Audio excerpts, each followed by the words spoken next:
Lieutenant Colonel Santi Mendoza. Opo. Isang PNP member at sa kasalukuyang assigned sa PNP Drug Enforcement Group.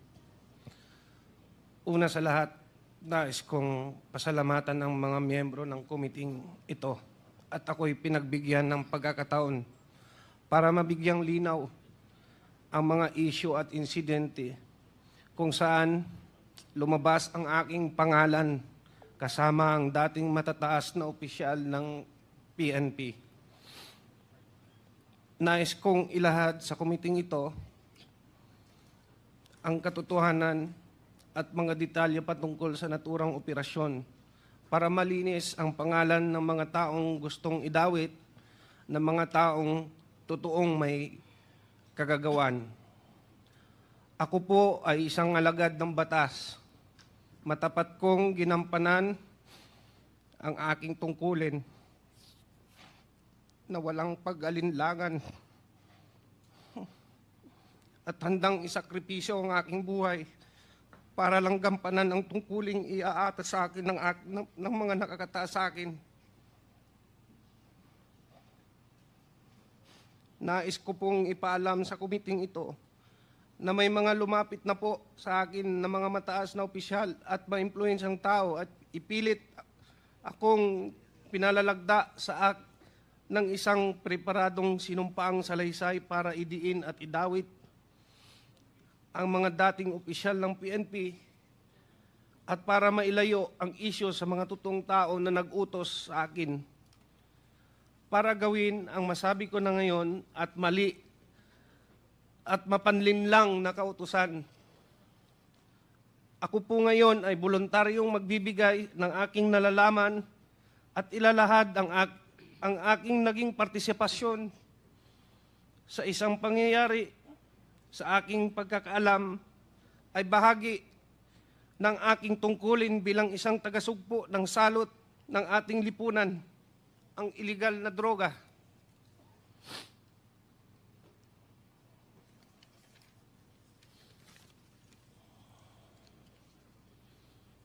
Ngunit ako po ay nalinlang at napaniwala ang ibinigay na tasking sa akin ay makakatulong laban sa droga. Subalit ito pala ay ginamit sa kasangkapan para sa pansariling interes at masamang layunin. Ang paghahayag kong ito ay maglalagay sa panganib hindi lamang sa aking buhay, kundi kasama din ng aking pamilya. Subalit ako ay may tungkulin na iwasto ang aking naging pagkukulang dahil ako ay nalinlang kaya't panindigan at haharapin ko kung anuman ang kahantungan ng aking paglalahad ng katotohanan kahit ito ay maging katumbas ng aking buhay.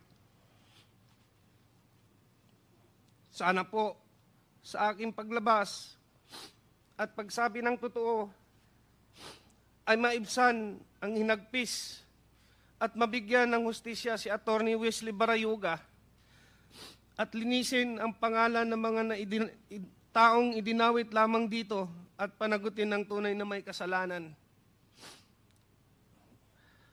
Sa panguli, taos-puso po akong humingi ng patawad sa mga taong naapektuhan ng pangyayaring ito, lalong-lalo na po sa pamilya Barayuga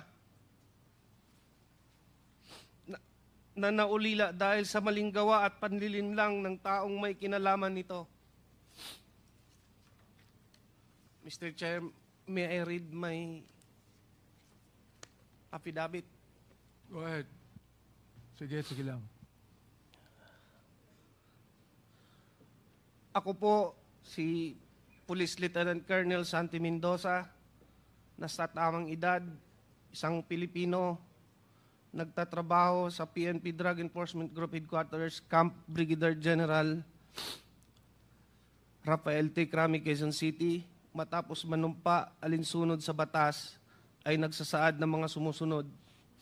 Ako ay aktibong miyembro ng Philippine National Police na may ranggong Police Lieutenant Colonel ako ay kasulukuyang naka-assign sa PNP Drug Enforcement Group Headquarters noong 2019. Ako ay isang police major at naka-assign sa Philippine National Police National Headquarters for the Deputy Chief PNP Administration. Noong Oktubre 2019, nakatanggap ako ng tawag mula kay Police Colonel Edelberto Leonardo na nagbababatid sa akin na mayroon siyang espesyal na proyekto na may kinalaman sa isang high-value individual. Sangkot sa mga iligal na aktibidad ng droga, humiling si Colonel Leonardo ng aking tulong sa pagsasagawa ng operasyong ito noong panahong iyon. Nagkatubili ako at sinabi sa kanya na kailangan ko munang pag-isipan bago ko tanggapin ang trabahong yun. Sa kabila ng aking pag-alinlangan, iginiit ni Police Colonel Leonardo na kailangan kong maging handa kapag ibinigay na niya ang go signal kaugnay ng nasabing operasyon. Sinabi pa niya na ang pagsasagawa ng proyektong ito ang magdidikta sa direksyon ng aking karera bilang isang pulis. Noong Pebrero 2020, muling nag-follow up si Police Colonel Leonardo at nagbigay ng karagdagang detalye kabilang ang pangalan ng target na kanyang tinutukoy bilang isang Wesley Barayuga, na nalaman ko siya ay kalihim ng Philippine Charity Sweepstakes Office noong panahong iyon.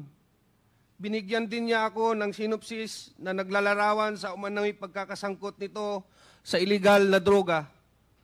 Matapos matanggap ang impormasyon, sinabi ko kay Sir Leonardo na dahil isang opisyal ng gobyerno ang target, mahalaga na magsagawa ako ng sarili kong verifikasyon. Ngunit sinabi niya na hindi na kinakailangan dahil ang utos ay mula kay GM Garma,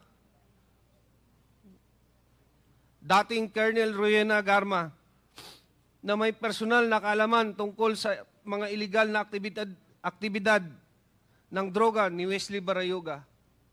Sa kabila ng aking pag-aalinlangan na tanggapin ang utos na ito, sa kadahilanang isang opisyal ng gobyerno ang aming target, ako ay napilitan na lang na sumang-ayon at sumunod dahil ang utos ay mula sa nakakataas na opisyal at upperclassman ko na si Colonel Leonardo, at ang utos ay galing mismo sa isang opisyal ng gabinete ni Ma'am Rowena Garma. Sa personal na aspeto, nag-aalala ko ano ang maaring mangyari sa aking karera bilang isang pulis at higit sa lahat sa aking buhay, pamilya, kung tatanggapin ko at tatanggi ako o sundin ang utos.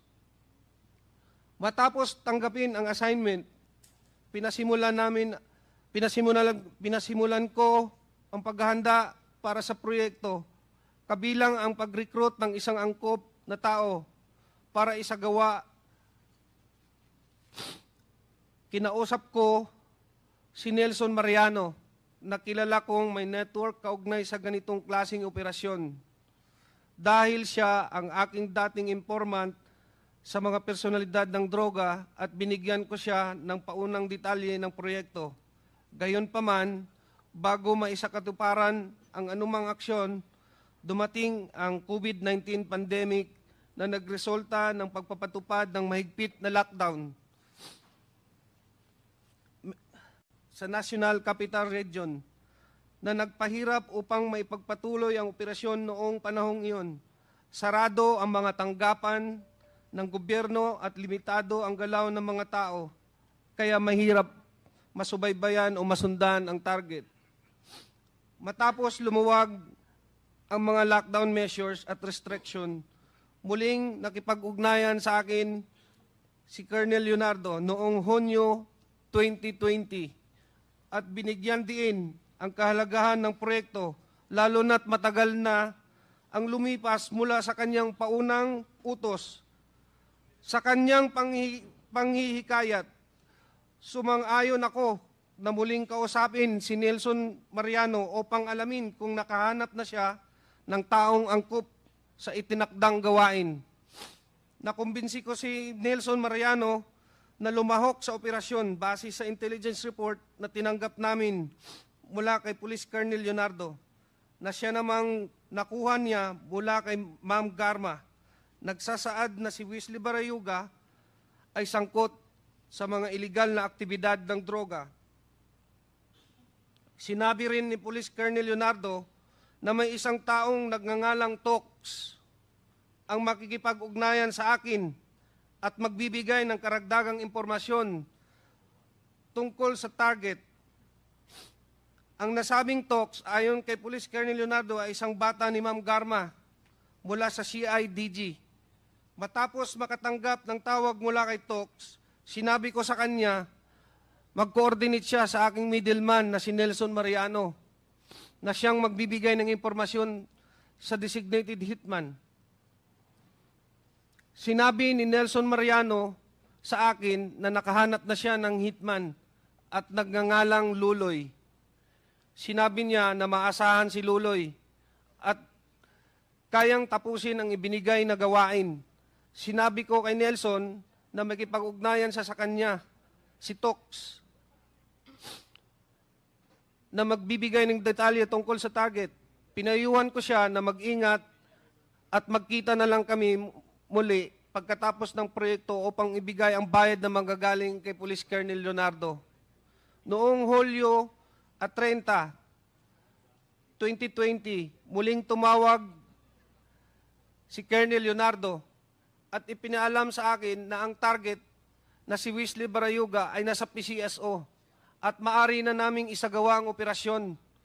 Ipinadala niya sa akin ang larawan ni Wesley Barayuga habang ito ay nasa conference meeting sa loob ng PCSO.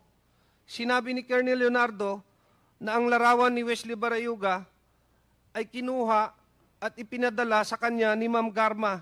Sinabi rin ni Colonel Leonardo na hindi kami mahihirapan sa pagsasagawa ng operasyon dahil nag-issue na si Ma'am Garma ng isang service vehicle para gamitin ni Wesley Barayuga at binigay sa akin ang description at plate number ng sasakyan.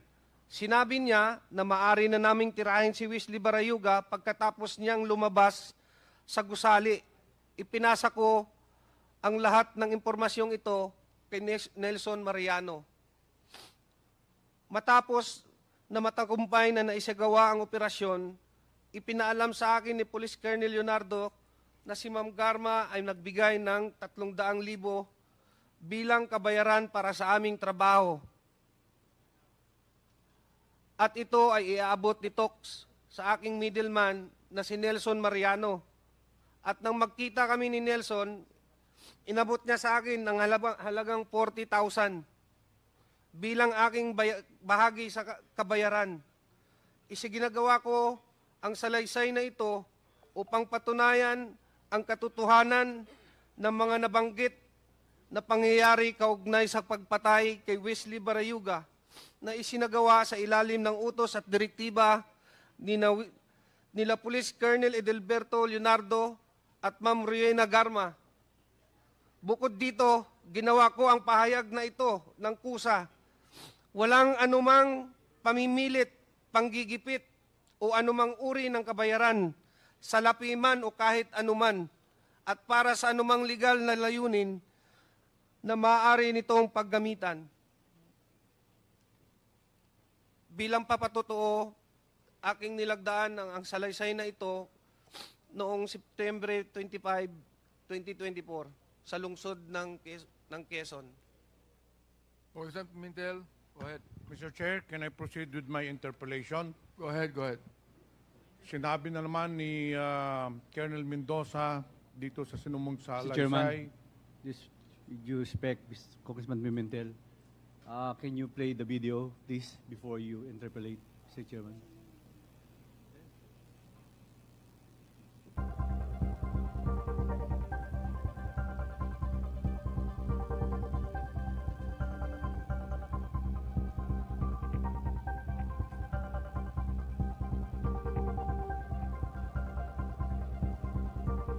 Colonel Santi, ito ba yung sasalaysay mo?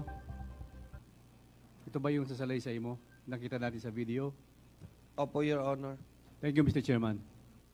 Mr. Chair, yung nakita po ninyong may video ngayon, lalo na doon sa mga nandito, yung po ay pangyayari noong July 30, 2020, kung saan pinaslang si Attorney Wesley Barayuga.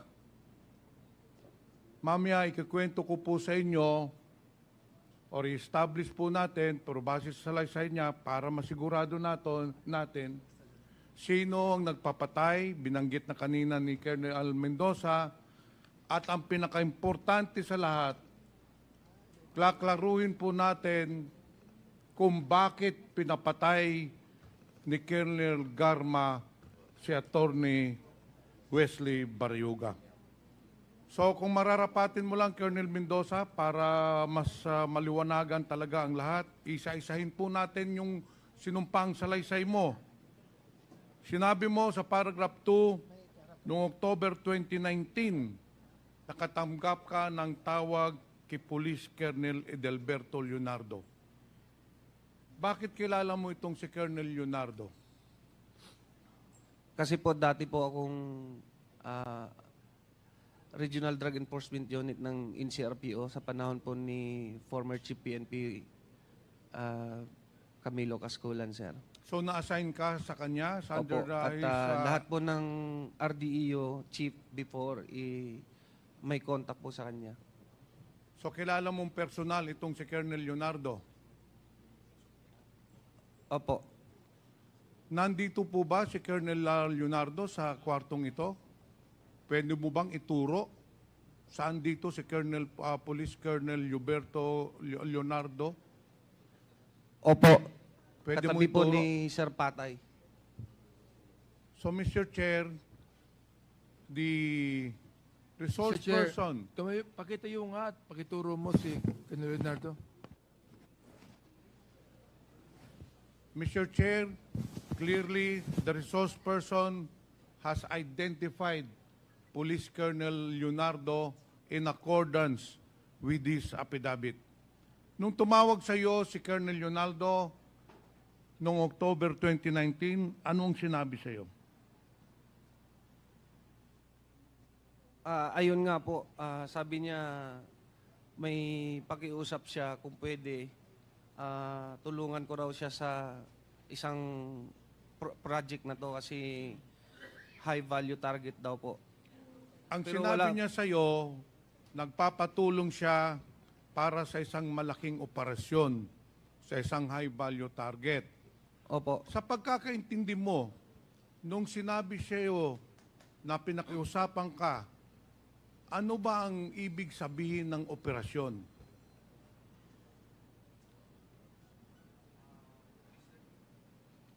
Mr. Chair, sa pagkakaalam ko po, that was a time of war on drugs. So, it's a liquidation po. Colonel Mendoza, in police parlance, pag sinabing operation, ibig sabihin, meron siyang ipapapatay. Ganun po ba? Ang pagkakaintindi mo nung sinabi sa'yo na may operation siyang hinihiling sa'yo? Opo. Ngayon, dito sa pangatlong paragraph, hindi ka kaagad nag-oo sa kanyang hiling na gawin yung operasyon. Bakit nag-alanganin ka?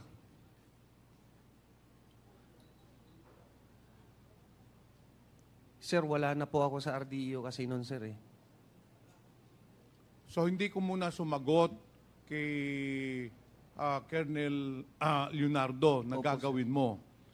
Pero nung Pebrero 2020, tumawag na naman si Colonel Leonardo sa iyo at nagbigay na ng karagdagang detalye.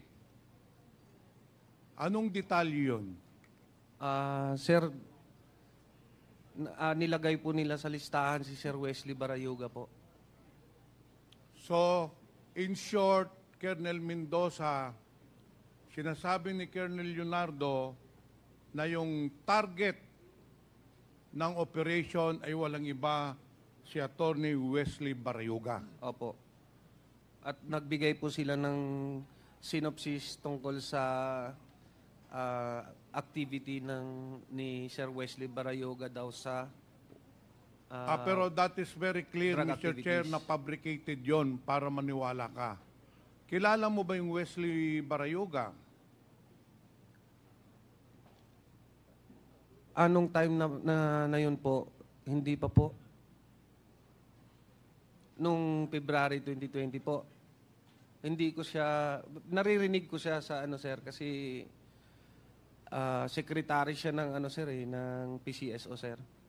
Mr. Chair, yung binabanggit po ni Colonel Mendoza na sa pag-uutos ni Colonel Leonardo, si Attorney Wesley Barayuga po, for the information of everyone, is a retired police general, PMA Matikas Class 83.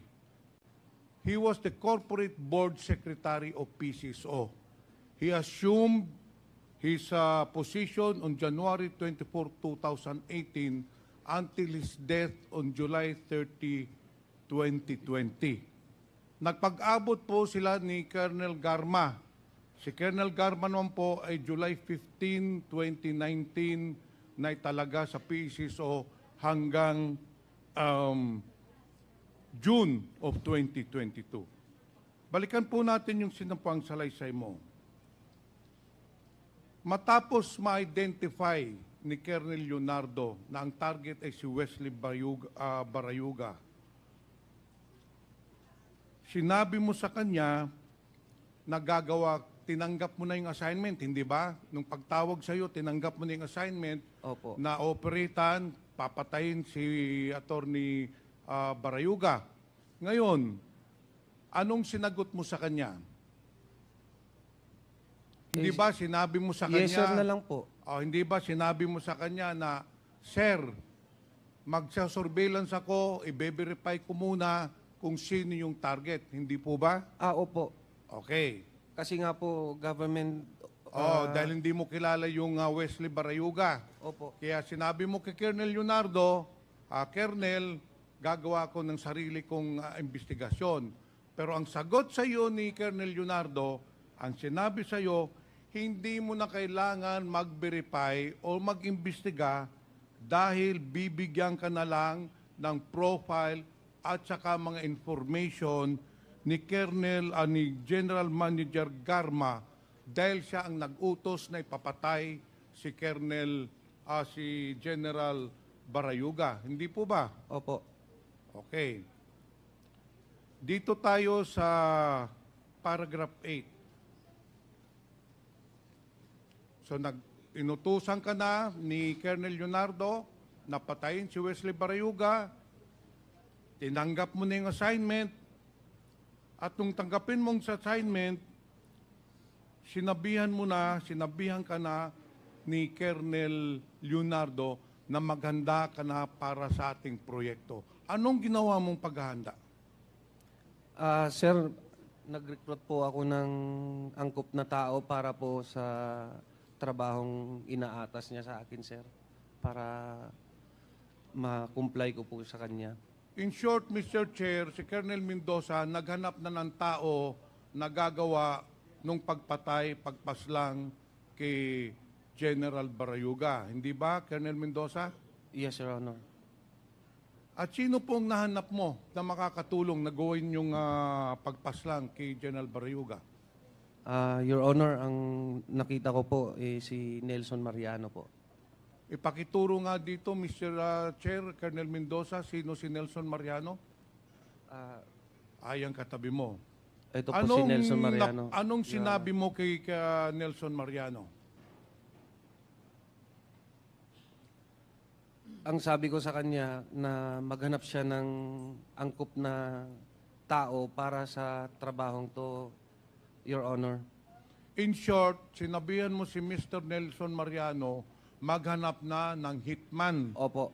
Maghanap na ng hitman na siya ang papatay kay General Barayuga. Hindi po ba? Opo, Your Honor. Bakit mo kilala itong si Nelson Mariano? Isa ko po siyang informant nung Dati po sa nung nasa RDEO pa po ako ng NCRPO. Bakit Colonel Mendoza siya ang napili mong na maghanap ng hitman? Kasi po, sa pagkakaalam ko, siya yung may kapasidad at may network po sa ganitong larangan ng trabaho po. So sa pagkakaalam mo, si Nelson Mariano maraming kilala na mga guns for hire, hindi po ba? Opo. Ito ay nangyari nung lahat ng ito, yung pagpaplano, pagkontak ka Nelson Mariano, ay nangyari bago dumating ang COVID pandemic, hindi po ba? Opo. So ang nangyari, hindi natuloy yung proyekto. Hindi natuloy yung operation, nagantay kayo ng ilang buwan. Opo, Kasi Your Honor. nag-lockdown na nung pandemic, hindi po ba? Opo. Okay. Dito sa sinumpang salasay mo, sa paragraph 9, dahil lumipas na nga ang ilang buwan, hindi pa na-implement yung plano na patayin si General Barrioga, tumawag na naman po uli sa iyo si Colonel Leonardo at nakipag-ugnayan sa iyo.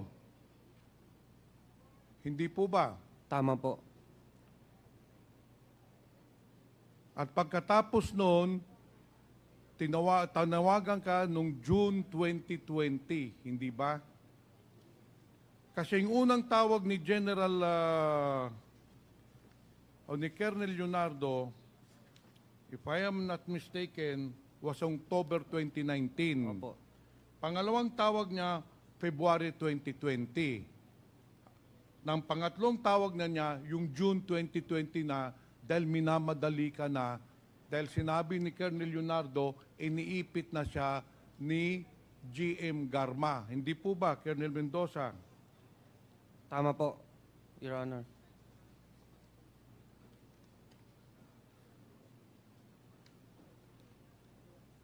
Ngayon, nung na-contact mo na si Nelson Mariano, tumawag uli sa iyo si Colonel Leonardo at sinabihan ka na may isang taong nagngangalang Tox na tatawag sa iyo, hindi ba?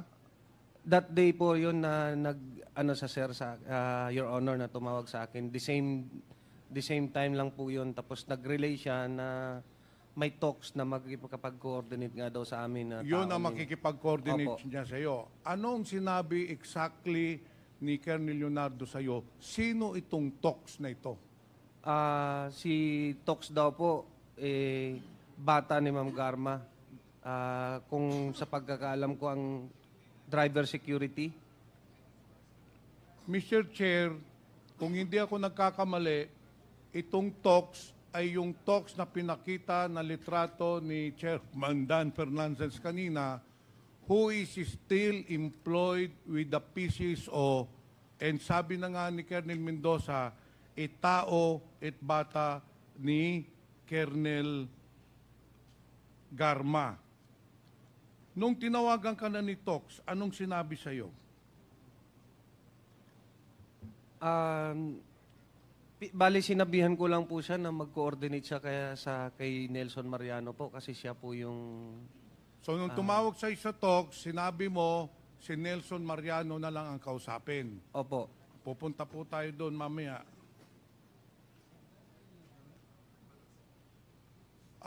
Nelson Mariano, nung nagkausap kayo ni Tox, anong pinag-usapan ninyo? Magandang hapon po, Your Honor. Oh. Binibigay niya po sa akin yung mga impormasyon, lahat ng detalye, sasakyan, at oras ng paglabas ni General Barayuga. So in short, binigay sa iyo ni Colonel Leonardo lahat ng information, whereabouts ni General Barayuga. Ang nagbigay po si Tox. Si Tox na ang Tox po. nagbigay. Ngayon, sa paragraph 12, Colonel Mendoza, nagkausap kayo ni Nelson Mariano at sinabihan kang nakahanap na siya ng hitman. Ano ang pangalan ng hitman na nahanap niya? Ang sabi ni Nelson, alias Luloy daw po. Alias Loloy. Opo. Eh ano naman ang sinabi ni Colonel Leonardo sa'yo, magkanong ibabayad dun sa hitman na si Loloy? 300,000 daw po galing kay Ma'am Garma. So very clear na sinabi niya yung 300 piso na ibabayad kay Loloy, na yun ang papatay kay kay General Barayuga, ay manggagaling kay Colonel Garma. Yung po ba? Opo, Your Honor. Mr. Chair, the plan was set from the very beginning. Tumawag si Colonel Leonardo kay Colonel Mendoza, sinabihan siya na may operation, and then si Colonel Mendoza, kinontak naman si Nelson Mariano, and then itong si Nelson Mariano, kinontak naman yung Loloy na hitman, at saka nag-usap sila ni Tox na tao ni Colonel Garma. And then on July 30, 2020, nangyari na po yung pagpatay o pagpaslang kay General Barayuga, kung saan nakita po natin sa video, 2 beses na po pinalabas. Pagkatapos ng insidente, Colonel Mendoza, pagkatapos pagpaslang, ano na po ang sunod na nangyari? Sinong tumawag sa iyo? Tumawag ko sa akin si Sir Leonardo na may binibigay po daw na pabuya si Ma'am Garma. Tumawag sa iyo si Colonel Leonardo na sinasabing meron ng 300,000 pesos para ibayad dun sa hitman na nagpaslang kay General Barayuga. Yung Opo. po ba ang sinasabi nyo? Opo, Your Honor. So sinong tumanggap ng 300,000? Si Nelson Mariano po. Sinong nagbigay ng 300,000 sa iyo, Nelson? Si Tox po. Si Tox.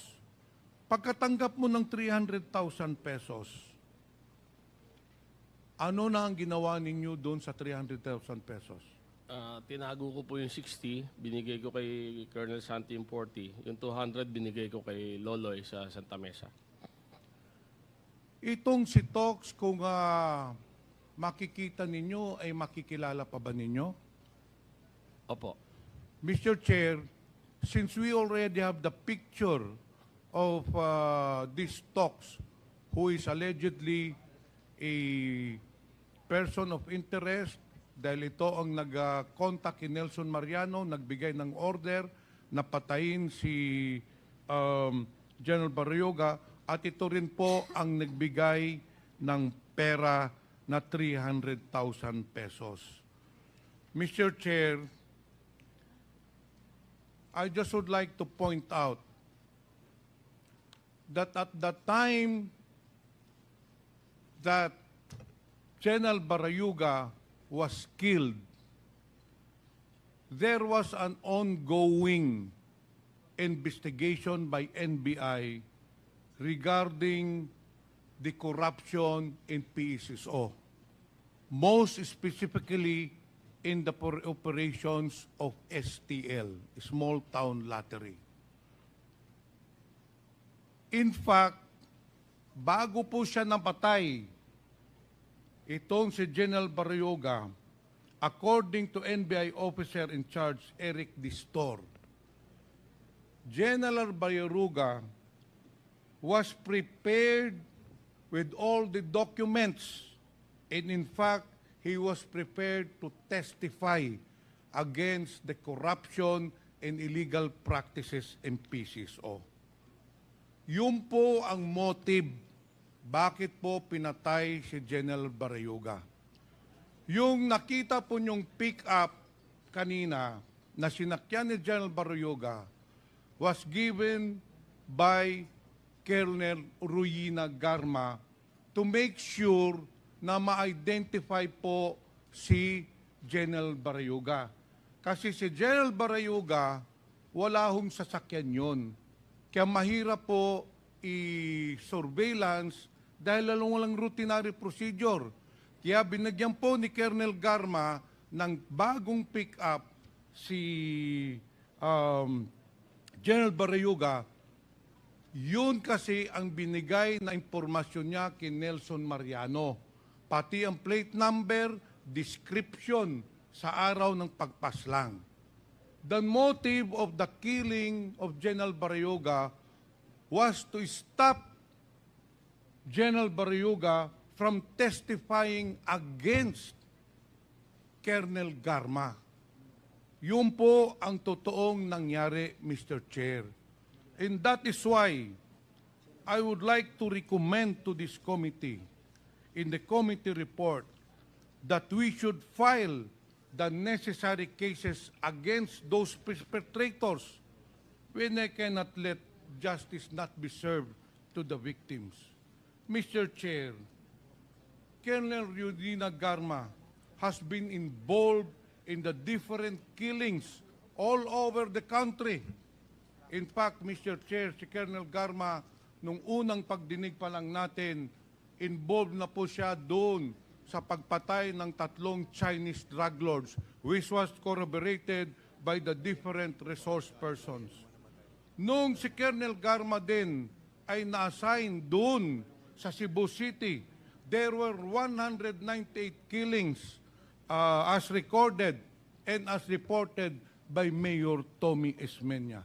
And ngayon po, klarong-klaro po na ang mastermind ng pagpatay kay Colonel kay General Barayuga, walang iba po kung hindi si Colonel Garma in cooperation, in cahoots with Colonel Leonardo, based on the testimony of our 2 resource persons. Mr. Chair, Colonel Garma is a woman disguised as a meek lamb, but deep inside her, she is a ruthless killer, killing without mercy innocent people, killing without remorse innocent victims, especially on the war on drugs. Kaya, Mr. Chair, I appeal that we should include in the committee report to file murder charges against Colonel Garma and Colonel Leonardo. Thank you, Mr. Chair. Thank you, Congressman Pimentel. The manifestation of Congressman Pimentel will be noted, and his recommendations will be taken in and be written in the committee report once the committee terminates its hearing.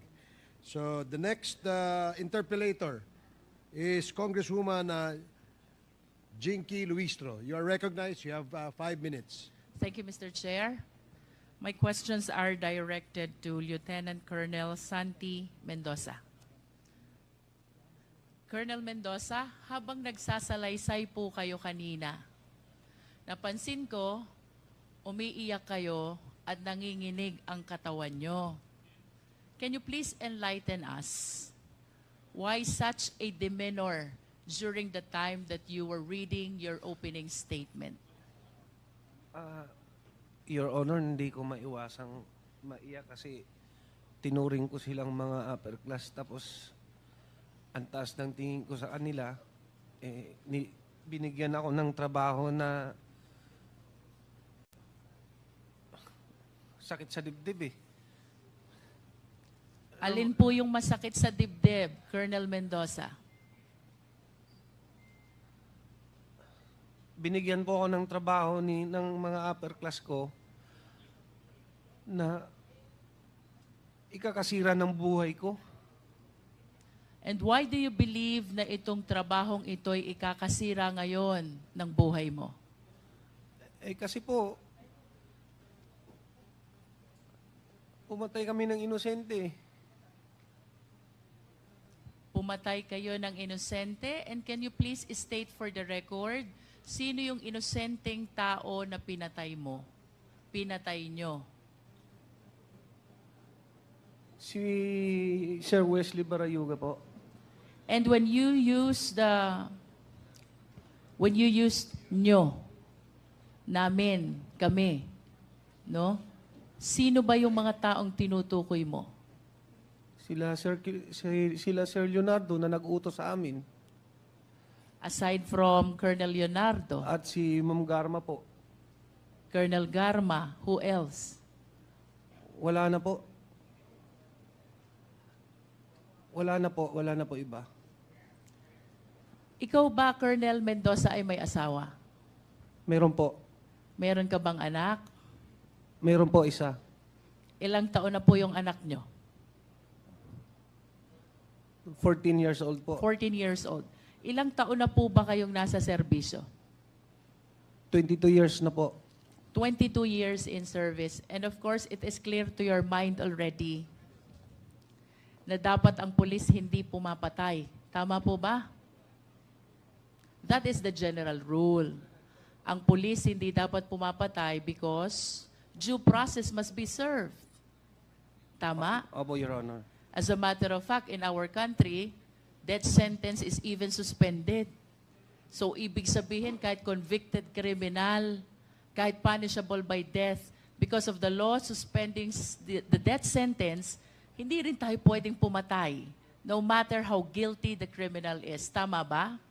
Opo, Your Honor. But of course, you understand also, Colonel Mendoza, may mga circumstances kung kailan ang pagpatay ng pulis ay warranted at legal.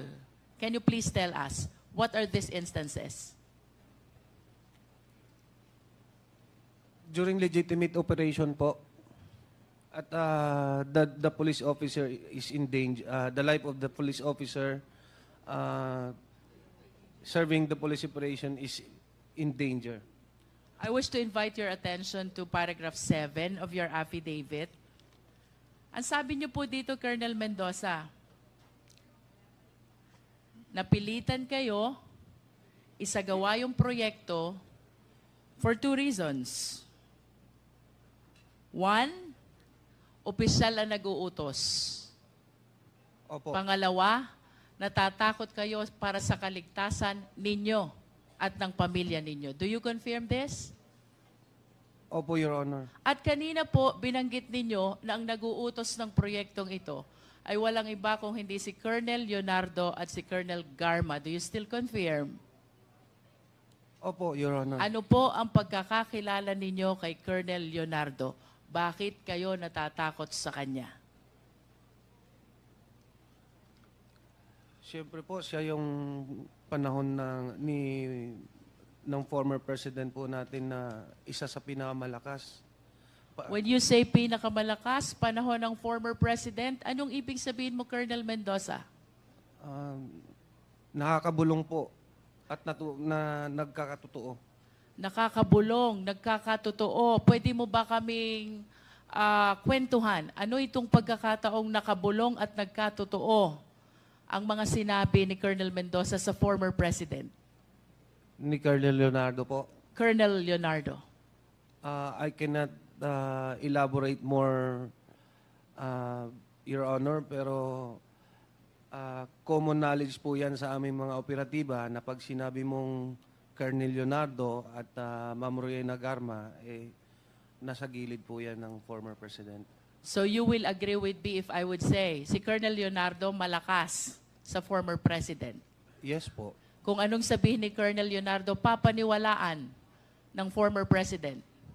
Maaari po. At kung anong hilingin ni Colonel Leonardo, susundin ng former president. Maaari din po. Let's go to Colonel Garma. Naniniwala ka din na si Colonel Garma malakas sa former president. Yes po. At kung anong sasabihin ni Colonel Garma, paniniwalaan ng former president. Yes. Yeah.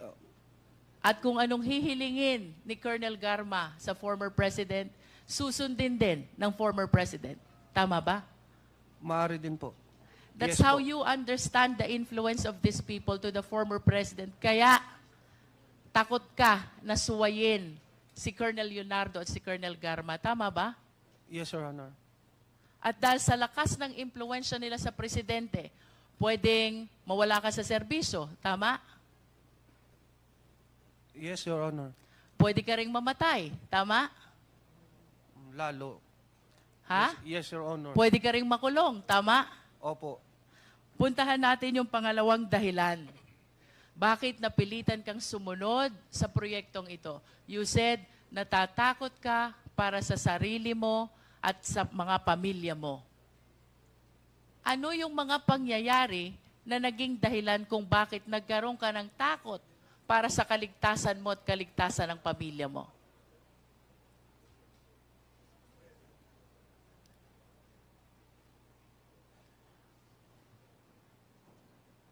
Kasi nga po, maimpluwensya po sila. Pag hindi ko po naman sinunod, baka hindi lang naman ako ang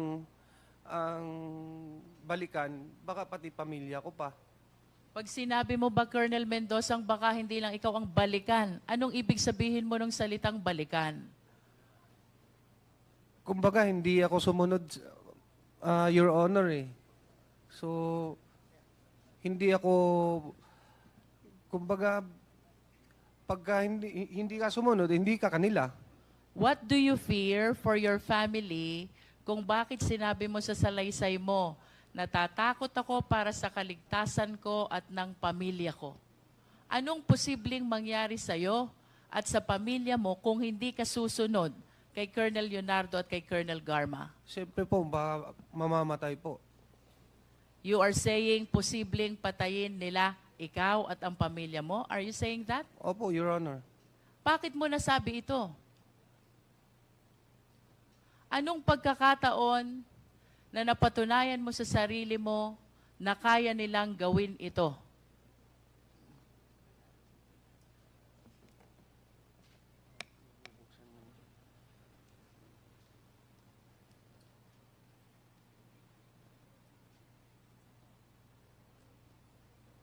Your Honor, marami na kasing ugong-ugong eh. Maari mo bang isalaysay sa amin ano yung mga umuugong na yon?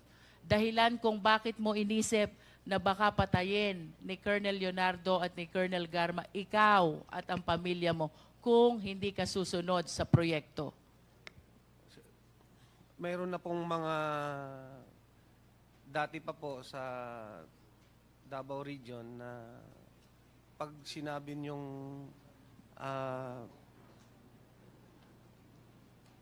Colonel Leonardo, yan po yung may hawak ng mga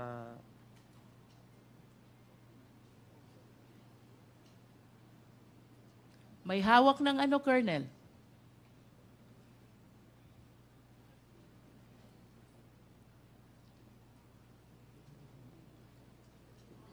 kumbaga mga hitman po.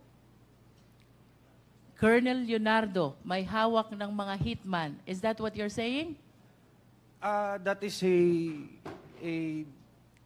kumbaga yan po yung usap-usapan. Hindi ko naman po makukumpirma. Pero Usap-usapan. Let's talk po. about usap-usapan.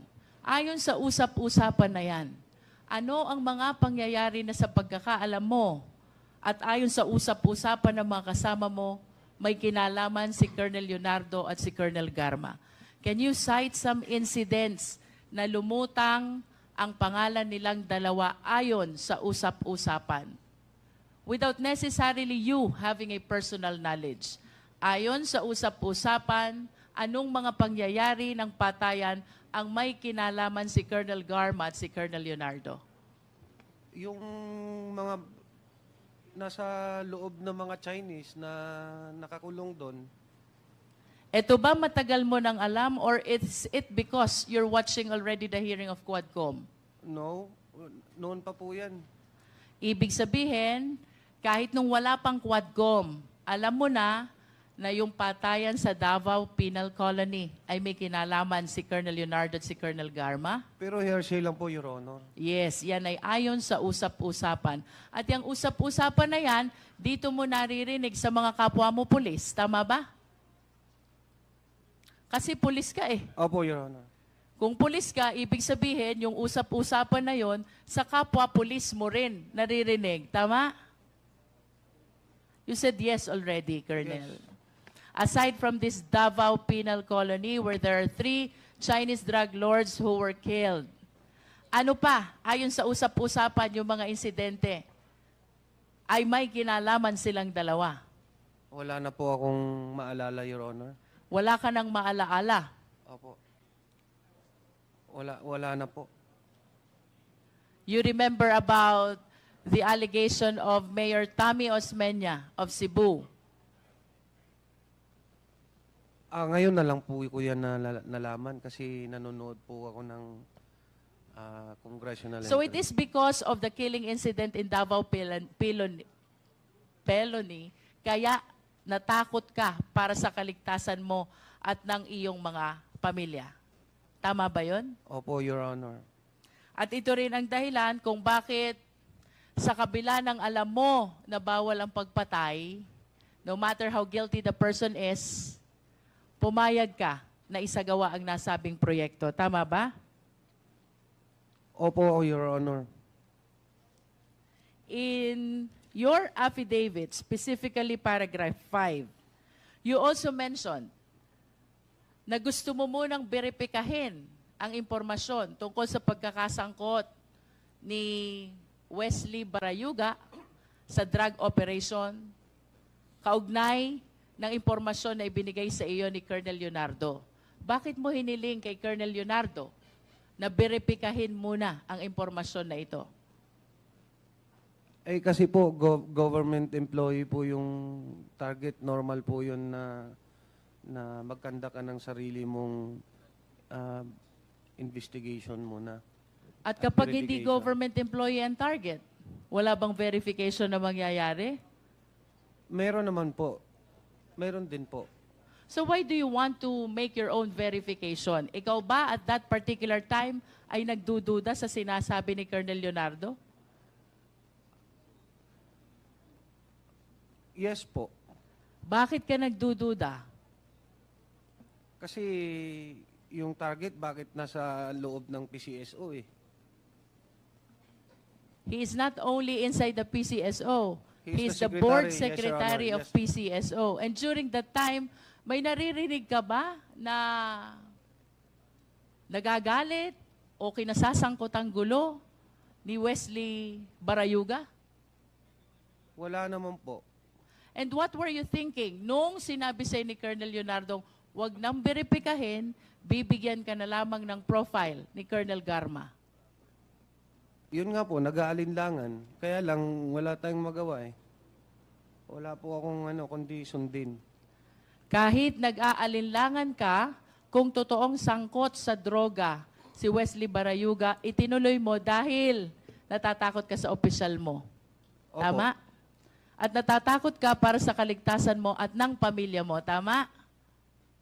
Opo, Your Honor. At kaya ka natatakot sa mga opisyal mo ay dahil malalakas sila at maimpluwensya sa dating Pangulo. Tama? Opo. After some time, kinontak mo na itong si Nelson Mariano. At si Nelson Mariano ang humanap ng hitman. Do you confirm this? Opo, Your Honor. And after some time also, tinawagan ka ni Tox na di umano, tao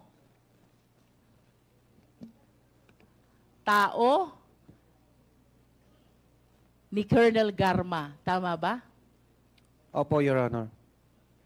At pagkatapos nitong pag-uusap ninyo ni Nelson Mariano, isinagawa na ng nasabing hitman ang naturang proyekto. Tama?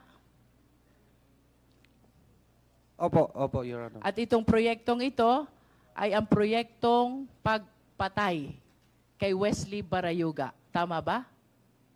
Opo. And you also confirm that after this incident ay nakipagkita si Nelson Mariano kay Tox kaugnay ng 300,000 na ipinagkaloob sa inyo. Opo. Can you please state for the record again, paano hinati yung 300,000?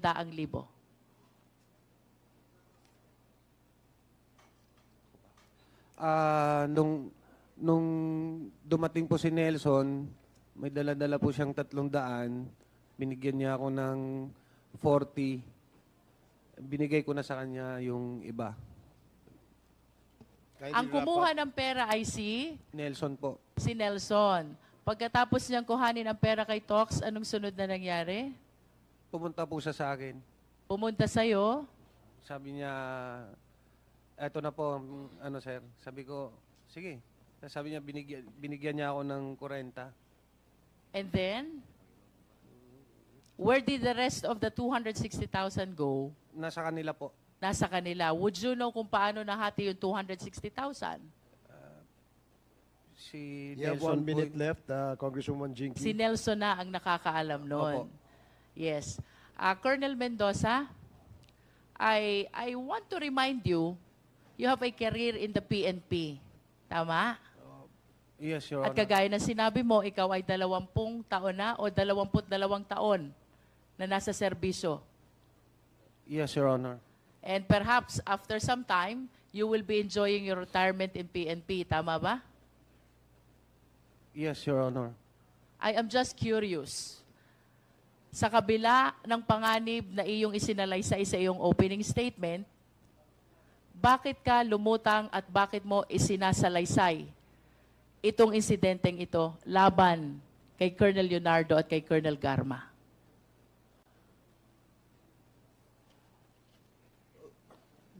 Bukod po sa bigat ng konsyensya na dinadala ko po, for 4 years, may mga instances po na may gusto pang idawit na ibang tao po kasi. Kaya Sinong gustong may idawit? yung may kumalat po kasi ng mga text messages nung nakaraang linggo eh. Anong sabi sa text messages?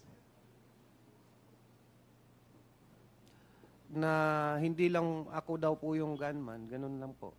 Hindi lang ikaw ang? Ako daw po yung gunman, tapos iba po yung hindi po klaro eh. Kasi Kindly wrap In up, other words, Congresswoman Colonel Jinky. Mendoza, kaya mo ginagawa ito because after 4 years, gusto mong tanggalin yung bigat ng loob mo opo, dahil hindi ka masamang tao opo, at hindi ka pumapatay sa taong walang laban. Tama? correct po. At napilitan ka lamang pumatay dahil sa takot mo sa mga opisyal na ito. Tama? Correct po. Nevertheless, I wish to manifest, Mr. Chair, Colonel Mendoza.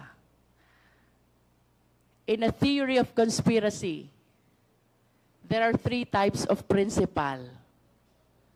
And in the story you narrated, you mentioned the name of Colonel Leonardo, Colonel Garma, Colonel Santi Mendoza, Nelson Mariano, Tox, and Loloy, the hitman.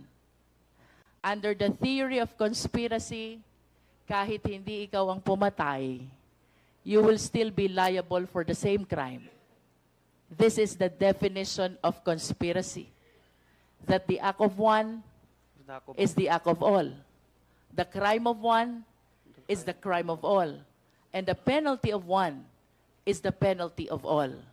And I wish to state for the record, Mr. Chair, that given these names who figured out in this killing incident against Wesley Barayuga, it appears to us that Colonel Leonardo and Colonel Garma participated as conspirators by inducement.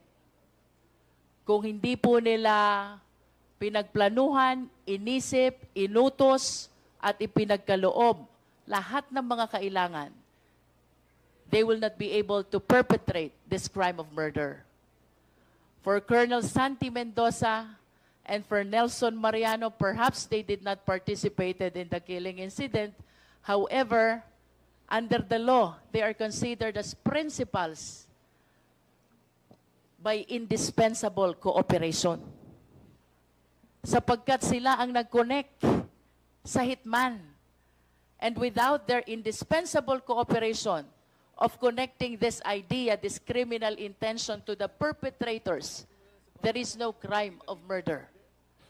And for Loloy and the rest of the backup who appeared in the video, perhaps the one riding in the car and the one riding in the motorcycle na di umano'y bumak up sa pagpatay na ito, we can consider them as principal by direct participation. Sa kabila ng lahat ng ito, sa kabila ng posibilidad na madawit ang pangalan ni Colonel Santi Mendoza at kasama na si Nelson Mariano, they took the courage to speak before the Quadcom dahil gustong alisin ang bigat sa dibdib ng loob, particularly of Colonel Mendoza. Thank you, Mr. Chair. Thank you, Congresswoman Luistro. The next to interpolate is Congressman Keith Flores. You are recognized. You have 5 minutes. Please be reminded that today we have 2 topics that we will discuss. This is the EJK, and then later on, the POGO. We will continue our discussions and deliberations on the subject matter of POGO. So you have 5 minutes, Congressman Kit.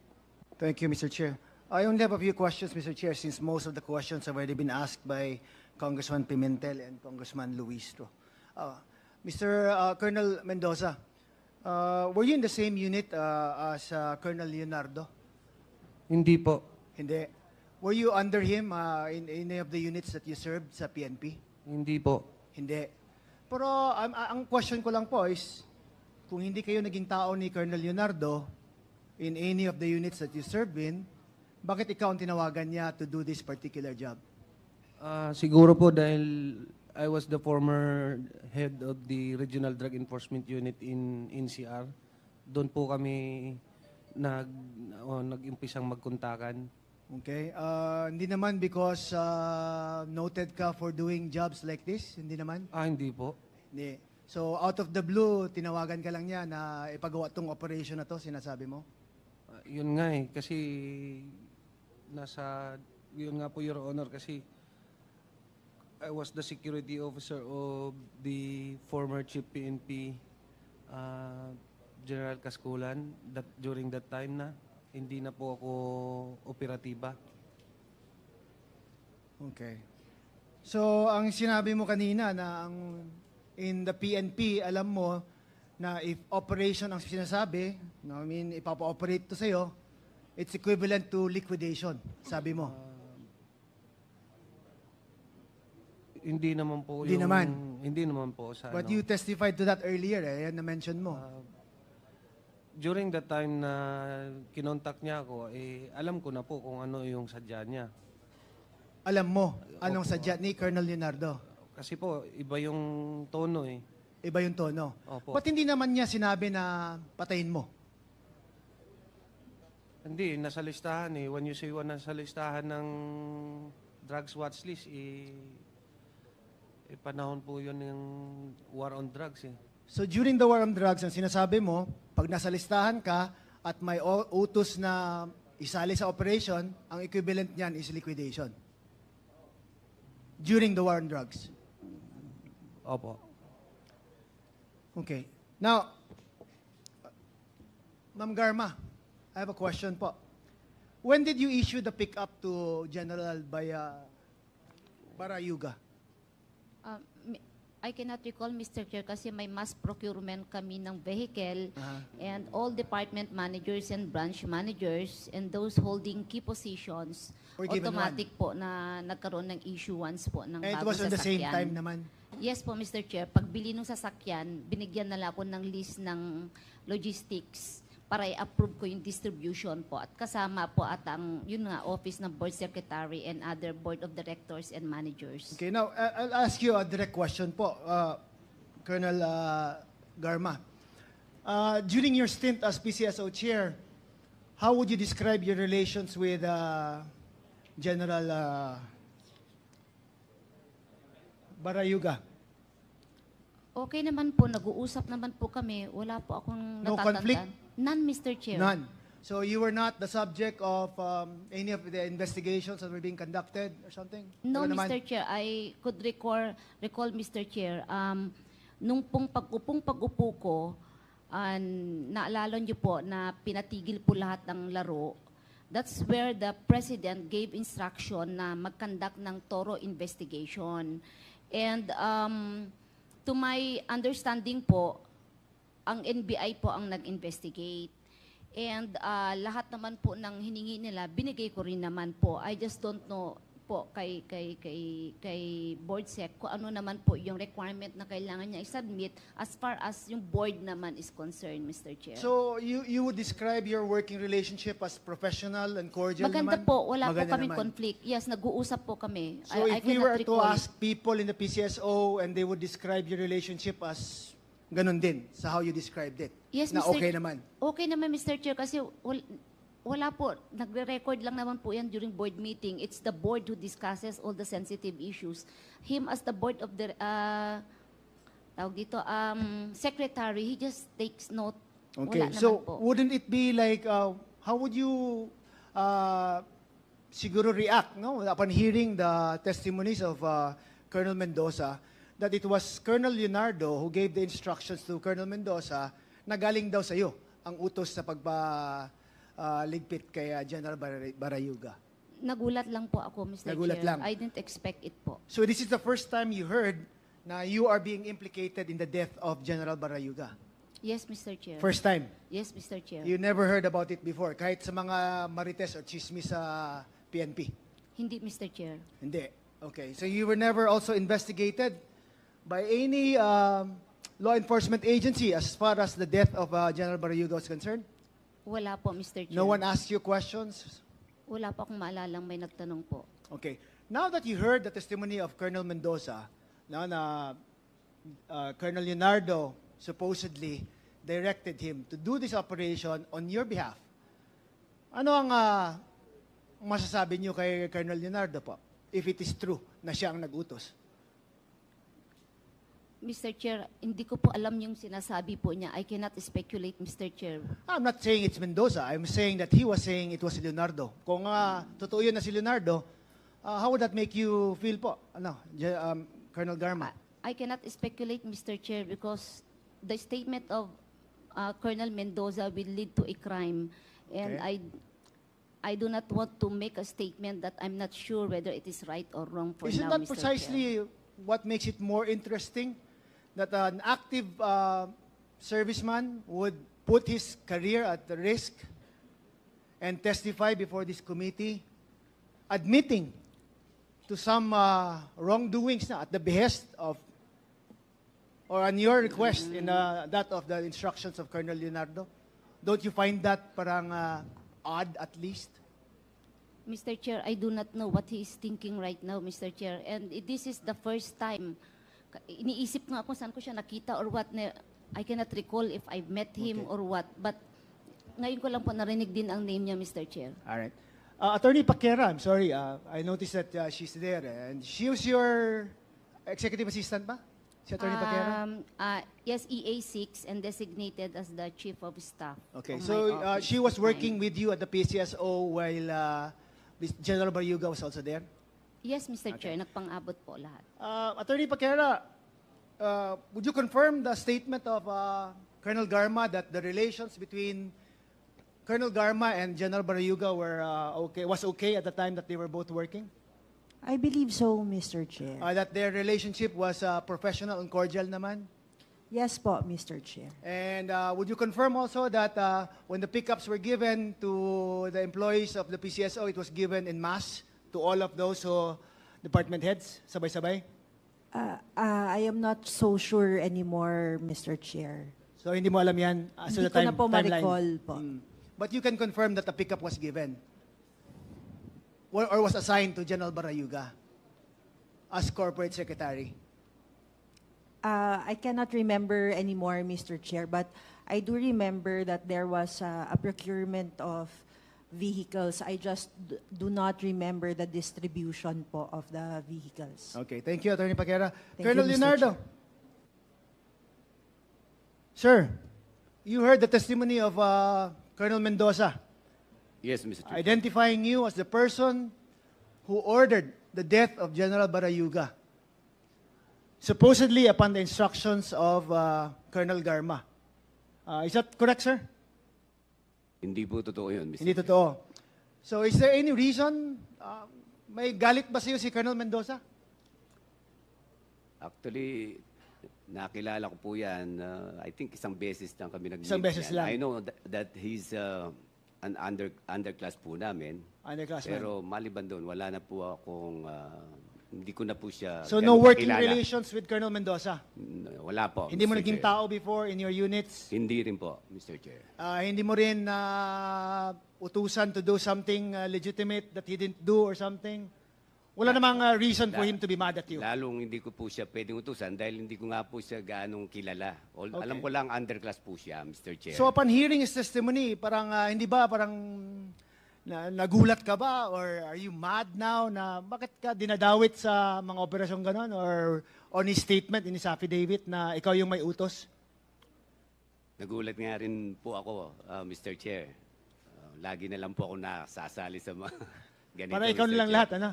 Opo, mula pa noong 2016, binabanggit na po yung pangalan ko, hindi na sila tumigil. Wala naman pong napapatunayan.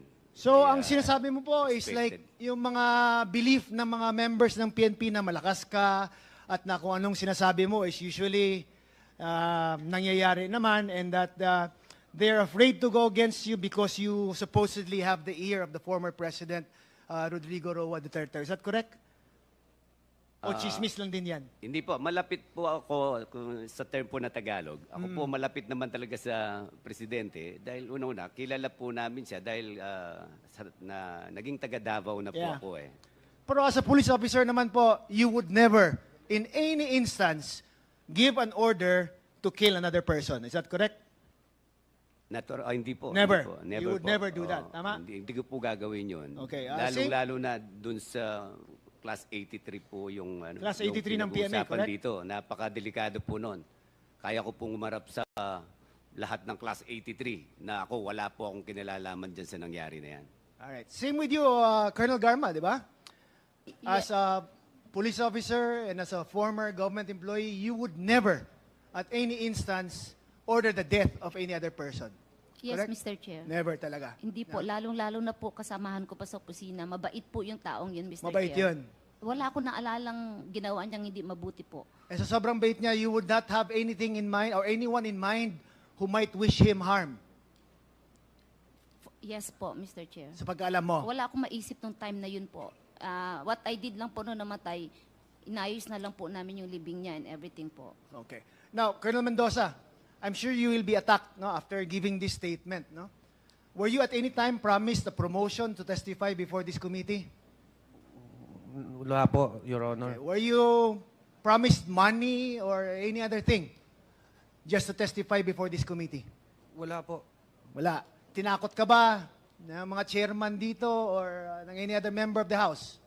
Hindi po. Okay, and you are confirming again na ang sinabi mo ay totoo and kung anong nangyari as far as you can remember. Tama?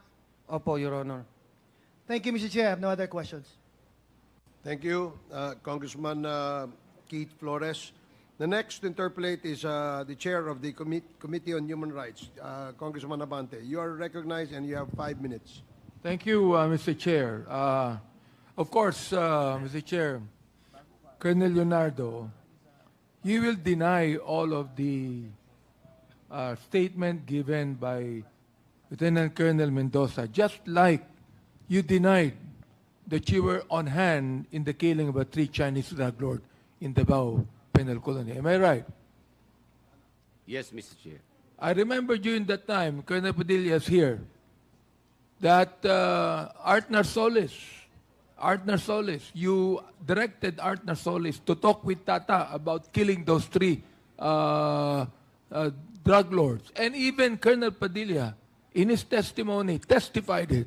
You're denying it, am I right? May I be clarified? You are Mr. denying it, am I right? Yes or no? Denying what, Mr. Chair? Pakiulit My po goodness, I have asked the question already and I know you understood my question. Colonel Padilla, you have testified here in this committee that Colonel Leonardo is part of it. Am I right? Yes, Your Honor, Mr. Chair. Are you denying it? I'm denying it, Mr. Chair. You're denying it also, a testimony of Colonel Mendoza. Am I right? Correct po, Mr. Chair. Okay. Mr. Chair, I'd like to make a motion to hold in contempt Colonel Leonardo. So move, Mr. Chair. Chairman Abante, earlier, he was already cited in contempt. Oh, okay. Na-contempt And na. there was Di ba already... pwedeng pangalawang contempt? We will just probably allow him to Okay. serve the first contempt order and then later on we decide. May I if he continue still- on? Okay. Colonel Garma, nabanggit mo sa test question ni Congressman Flores na ngayon mo lang nalaman itong mga bagay na ito. Yes, Mr. Chair. Okay. Si Mr. Ramon Tulfo, on September 17, ito ang sinabi niya. Pakinggan mo mabuti ha. Ang sabi ni Mon Tulfo, inuulit ko ang aking suwestyon. Ibig sabihin, he suggested that before, na dapat imbestigahan si dating PCSO General Manager Ronia Garma sa pagpatay kay PCSO Board Member Wesley Barayugan. Maraming naniniwala na si Garma ang utak sa pananambang kay Barayugan, isang retired Brigadier General na miyembro ng PMA Class 1983. Si Barayugan kasi, bilang board member ng PCSO, ang humaharang sa pagbibigay ni Garma ng mga STL franchises sa kanyang mga kaibigan. You deny that, am I right? Yes, Mr. Chair. Okay. Ito pa, natutuloy ko ha. Di pa nalulutas ang pagpatay kay Barayugan. That's why these people here came to testify. And I'm telling it to you right now, as I can notice the testimony of Colonel Mendoza here, I have never seen any police officer weep before this committee or any committee for that matter. This man, I believe, is telling the truth, Colonel Garma. Mon Tulfo, I believe, is telling the truth. Now, tutuloy ko ha, may news blackout noon sa assassination ni Barayugan dahil alam ng mga investigador, ito ha, na si Garma at Pangulong Digong ay magsyota. Totoo o hindi? Hindi po totoo, Mr. Chair. May mga report na yung anak ni Garma na may kapansanan anak din ni Digong. Ito totoo, di ba?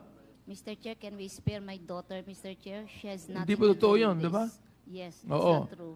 Napilitang alisin ni Digong sa PCSO si Garma nang umangal na ang mga generals at colonels na mga graduate din ng PMA gaya ni Barayugan. Hindi rin po totoo to, hindi ba? Wala akong Hindi alam. rin, no? Therefore, naging sinungaling si Montulfo, naging sinungaling si Colonel Mendoza, naging sinungaling si Nelson Mariano. Am I right? Opinion nila yun, Mr. Chair. Then, am I Para sa right? akin Yes po, or no? Para sa akin, hindi po totoo Nagsisinungaling ba sila? lahat. I cannot... Yes, Mr. Chair. Okay, now, let me go back. Let me go back when you were the chief of police of Cebu City.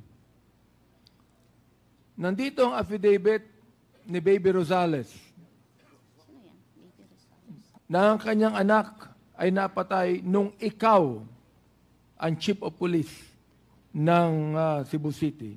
Naalala mo? Wala po akong natatandaan po, Mr. October 4, 2018.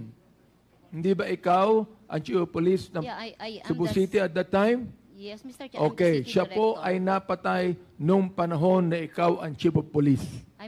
I'm the city director. There are station commanders. Ito under- ang affidavit ni Baby Rosales. Yes. All right. Now, merong case summary dito ng sworn statement ni Miss Raquel Lopez. Naalala mo si Raquel Lopez? No, Mr. Chair. Hindi mo naalala. Ito ang sinabi niya para malaman mo.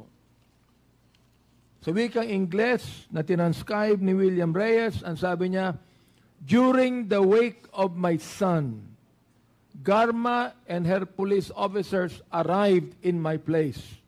Those who were attending the wake scampered away from seeing them.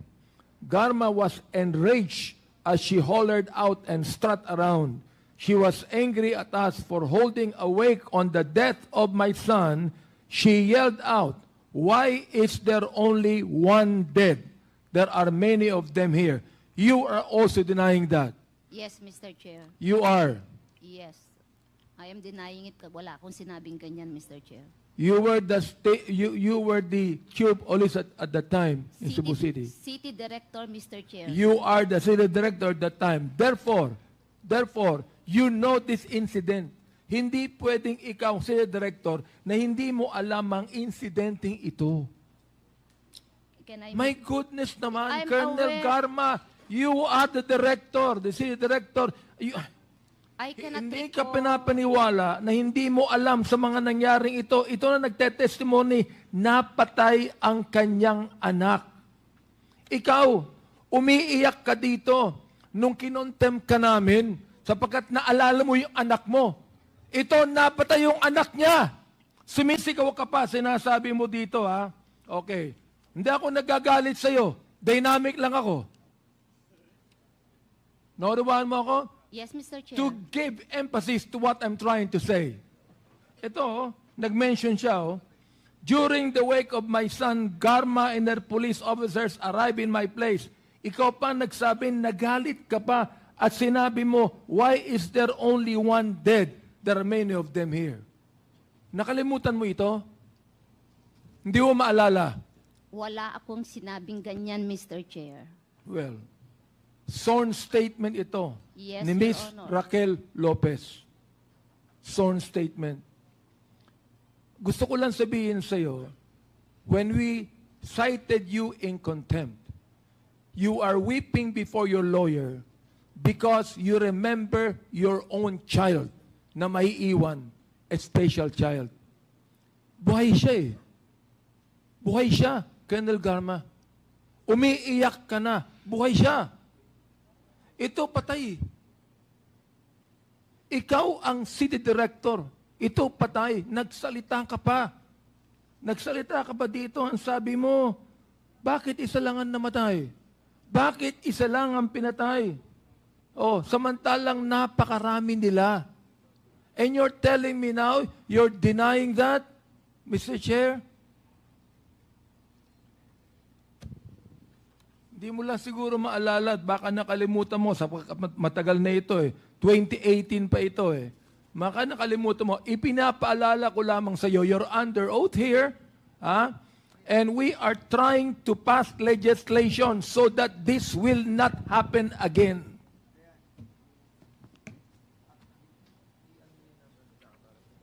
Mr. Chair, ano ang gusto mong sabihin? Tell it to us now. Lie under your teeth. Tell us.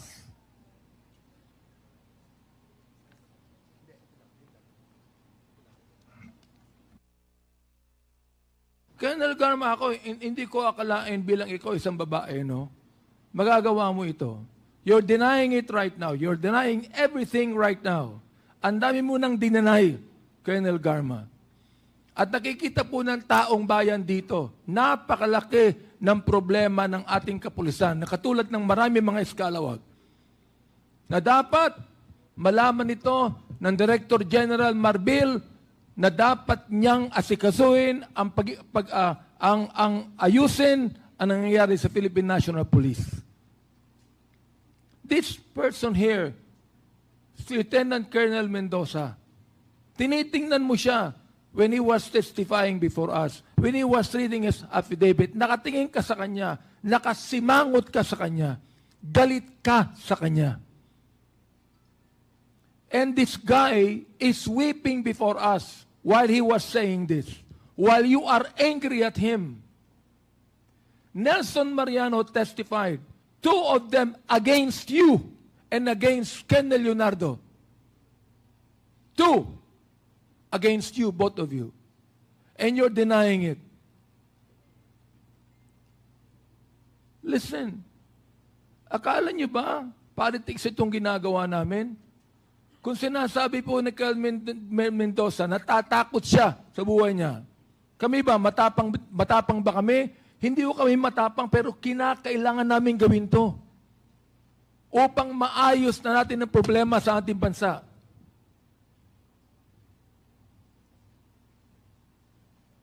Hindi ba gusto mo rin ayusin, Colonel Garma? Yes, Mr. Chair. Gusto mo yung ayusin, Colonel Leonardo?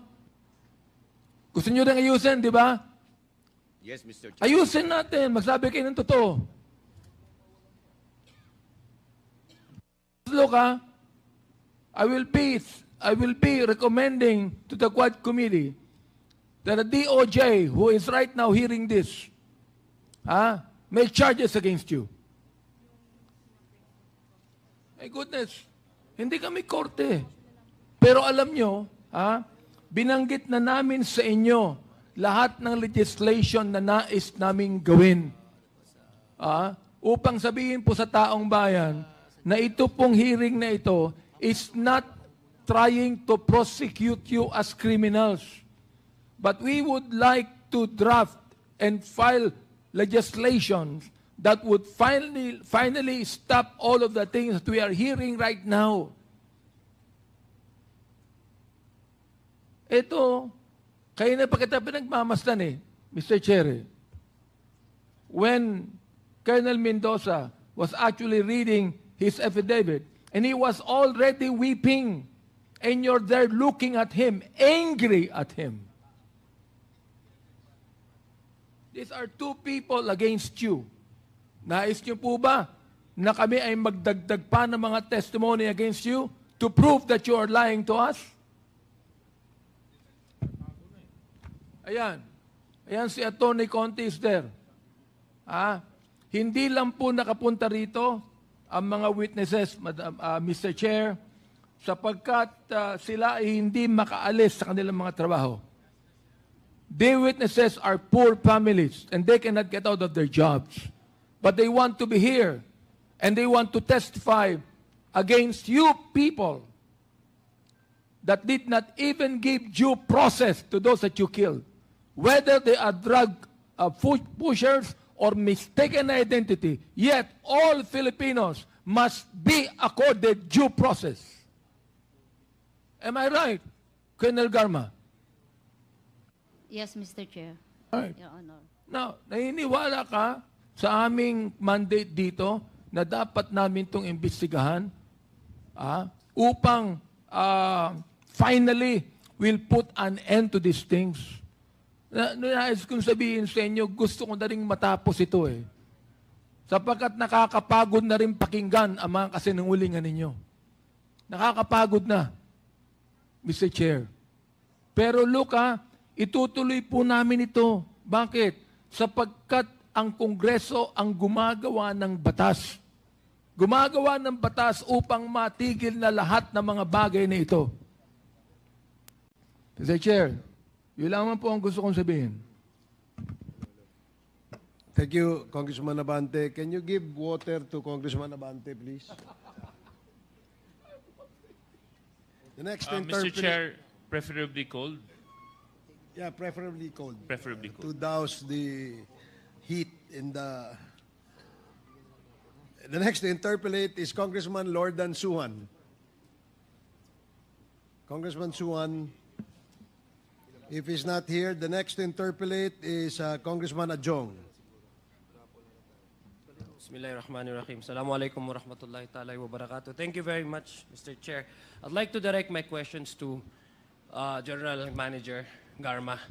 Ma'am, you mentioned earlier as your response to Congressman Pimentel that there was a mass procurement of pickups, no? Kung saan isa sa mga pickup doon namatay si General Barayuga. Tama po ba yun? Yan ang pagkakaalam ko sa noong time na yun, Mr. Chair, na may mga nabili at for issuance po. Okay. So, tanong ko lang po as a general manager, would you have an access to the type of vehicles and plate numbers of all those all those units that have already been procured?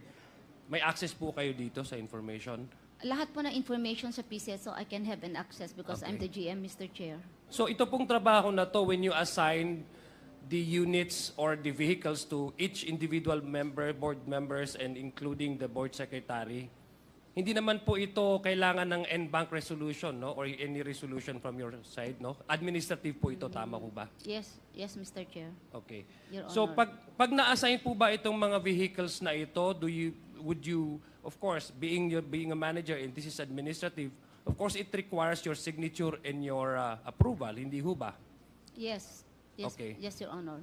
So ibig sabihin po, Mr. Chair, yung sasakyan na na-assign kay Attorney Barayuga ay na-approve niyo po, no? In-approve niyo yung pag-distribute itong sasakyan at pag-assign doon Yes sa mga... po, as recommended by the logistics officer. Yes as po. recommended by no? Okay. Nung nangyari po yung namatay si General Barayuga at nalaman po ninyo, ano po yung una yung naging direktiba,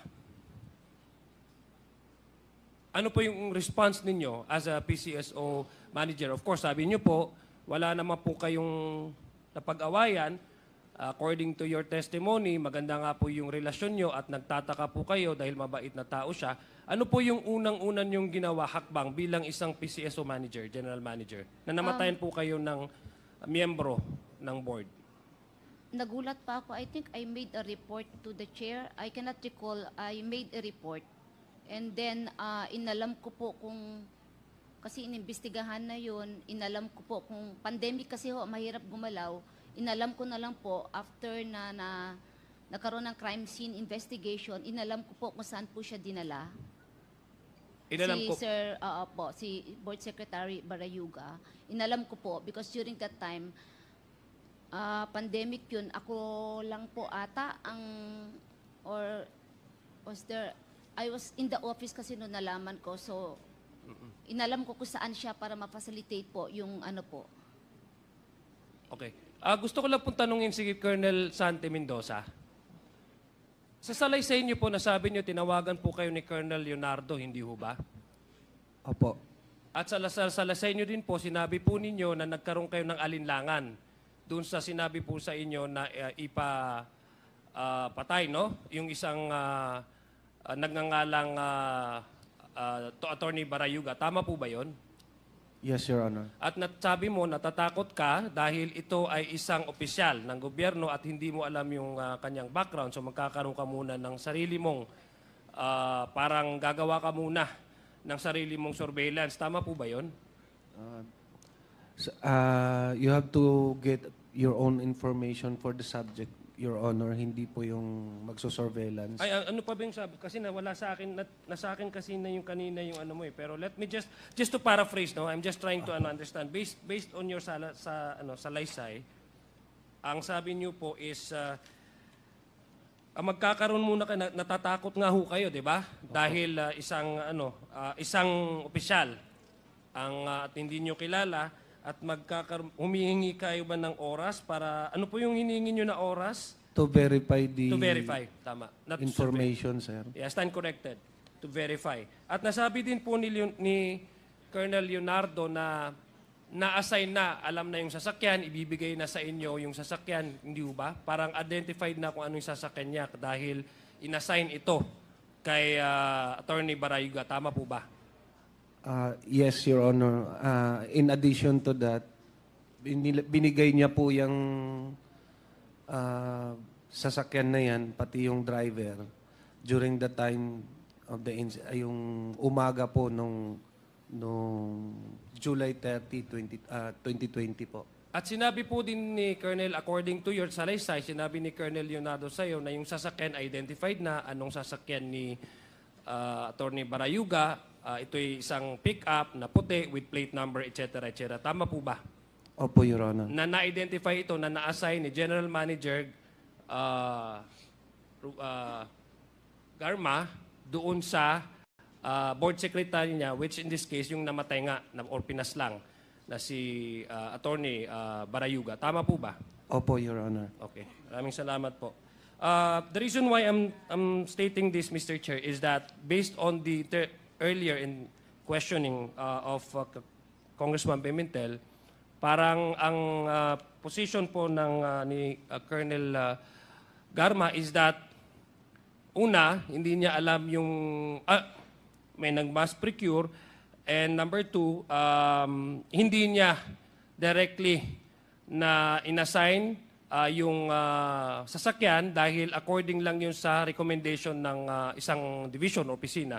But we have proven here, Mr. Chair, that he has the power to either reject or to reshuffle or not to approve the assignment of each vehicle to each of the board members who will be receiving this vehicle as part of their official transport. So, Mr. Chair, this actually corroborates, Mr. Chair, for me, at least for this representation, corroborates, Mr. Chair, the testimony of Mr. Mendoza as to the establishment of the fact that indeed it was made easier for the hitman to identify where General Barayuga would be riding in. Ako anong type na sasakyan, anong plate number, and etc. Which actually materialized yung assassination po na ginawa kay General Barayuga. Now, I'd like to ask po, Mr. Chair, if we have the PNP, ay yung nag-iimbestiga po dito sa kaso na ito. May I ask, saan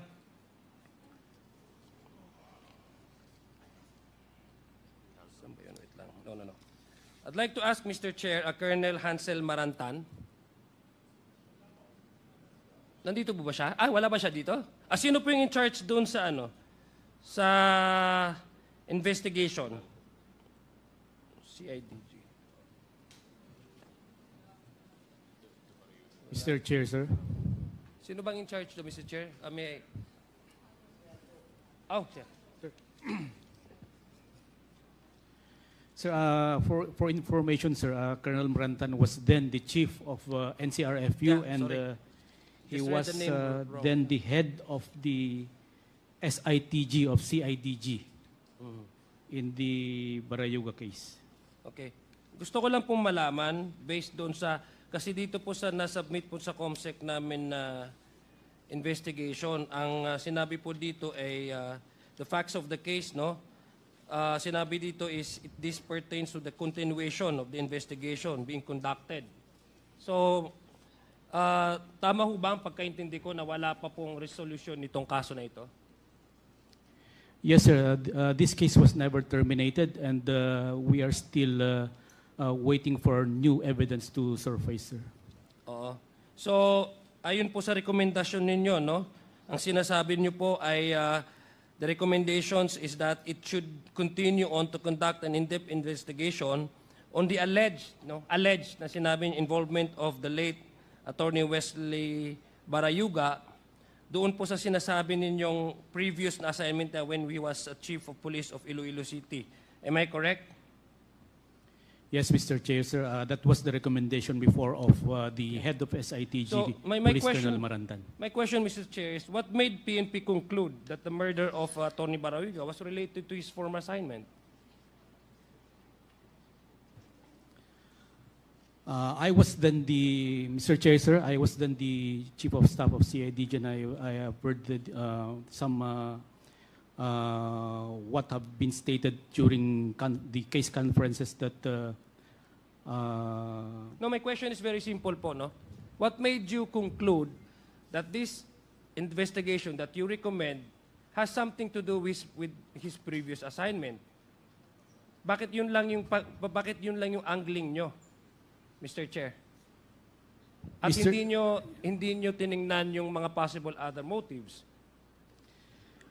that was one of the recommended actions. Why? Possible motive, sir. Because the investigators was then looking into the angle that Brigadier General Wesley Barayuga was involved in illegal drugs. Yeah, but again, based on the evidences that we have gathered, there was no cases filed against him. Was there any case filed administratively or otherwise before the assassination took place? No case filed, sir. But see?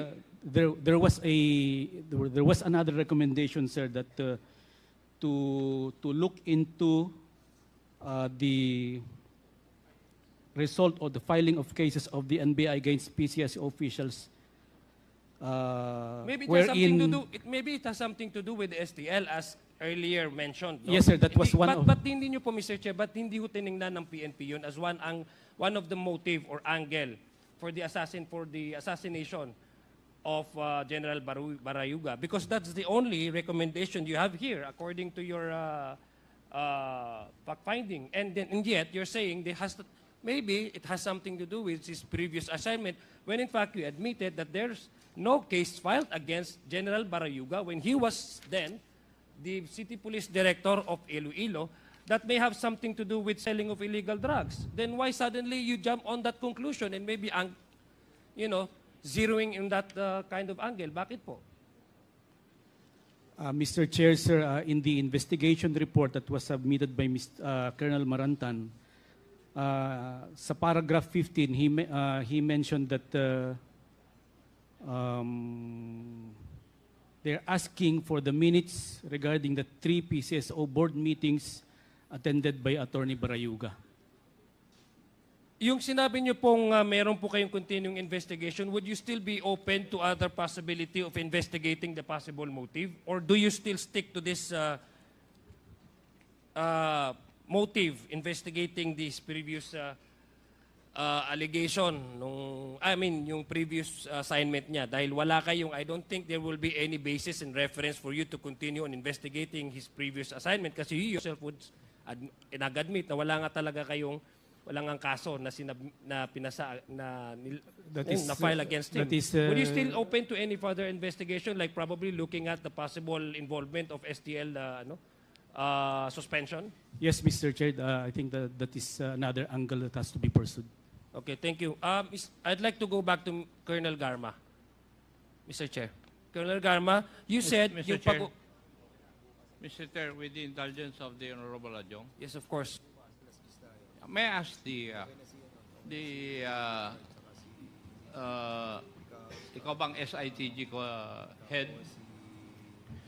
No, sir. I represent, sir, the Director CIDG, Brigadier General Ang Nicolas sinabi Torres. po ninyo, kasagutan nyo kay Honorable Adjong, ang number one na theory ninyo kung bakit pinatay si Wesley Barayuga is he is connected with illegal drugs. Would that be correct? Narinig ko ba yun ng tama? Yes, Mr. Chair, sir. That was one of the recommendations, sir, of I Colonel agree. Maranda, But sir. what is the basis of that recommendation? In the initial investigation that was conducted, sir, we found out that the victim, General Barayuga, was listed in the watch list of illegal drugs.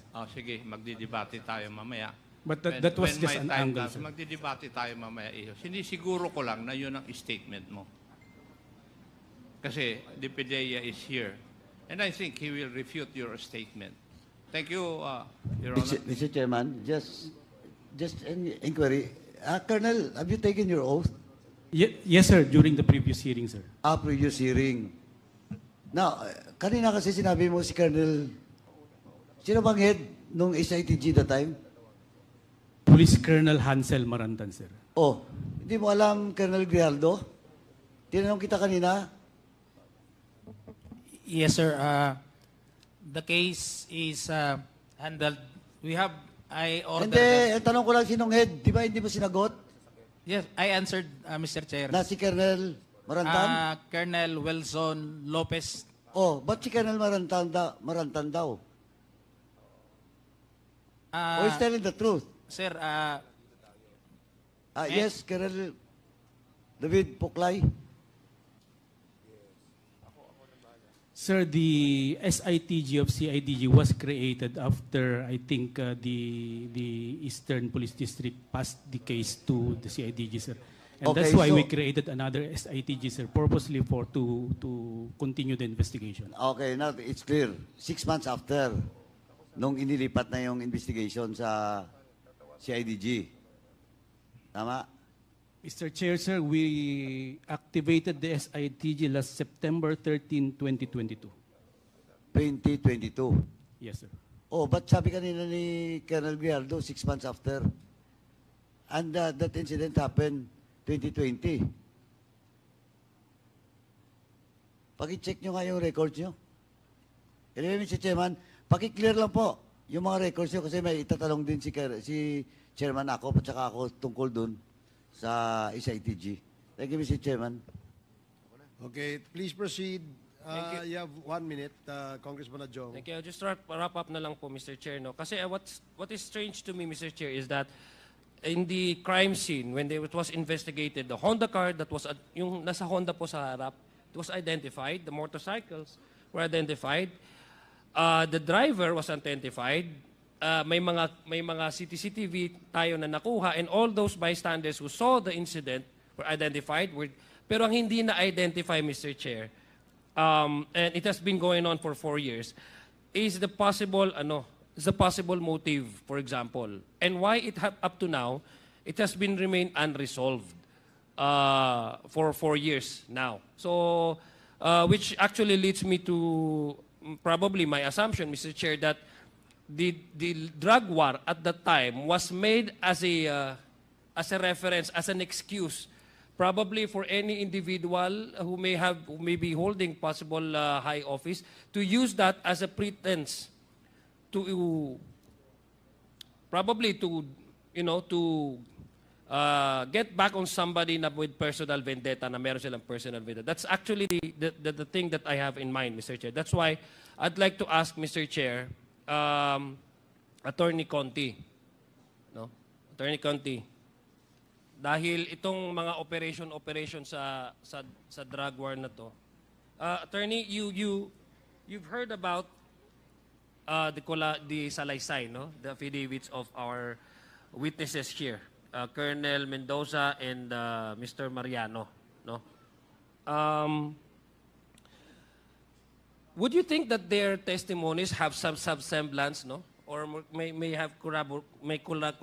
corroborate the findings of your own investigation insofar as the EJK is concerned, no? Based on your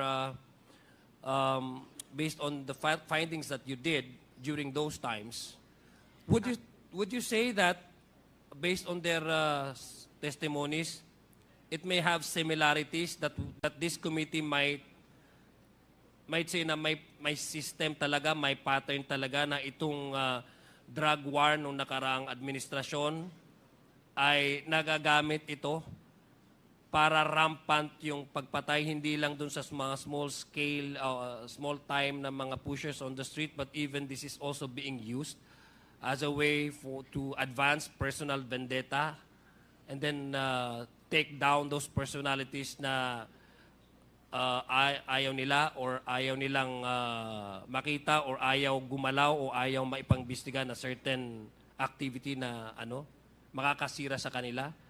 Mr. Chair, Your Honors, if I may allow, if Ms. Attorney Conti may be allowed to respond to that question. Yes, Your Honor. Specifically as to the circumstance of riding in tandem killing. So ito po yung katulad ng nakita po natin. It jives with the observations and statements of our witnesses who have been victimized by this kind of modus operandi. That one, the perpetrator rarely is identified, and even years after. So kahit po maraming witnesses na nakakita, walang makaka-identify, walang makaka-describe sa pumatay mismo. Second, therefore you would have no case moving forward. Second, that the cases would likely be archived, sent to cold cases ang tawag po nila, at hindi na po mababalikan.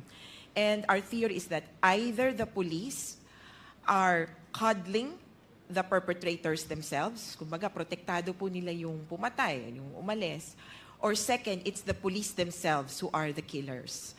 That is our perception from the ground. And this modus operandi, Your Honors, is not only particular to the war on drugs, it's also applicable to any other politically motivated or any such motivated killings. Even in the killings of activists, ito na po ang modus operandi talaga. Basta po tinawag na enemy of the state. And during the time of Duterte, all drug addicts, all drug pushers, all those related to the drug trade, quote-unquote, were called enemies of the state. In fact, Your Honor, if I may just add, as related to parang yung kaaway po na kung sino mang nasa posisyon, posible po yon. And we thought that the narco-politicians list was one indication that the drug war could be directed against the political opposition.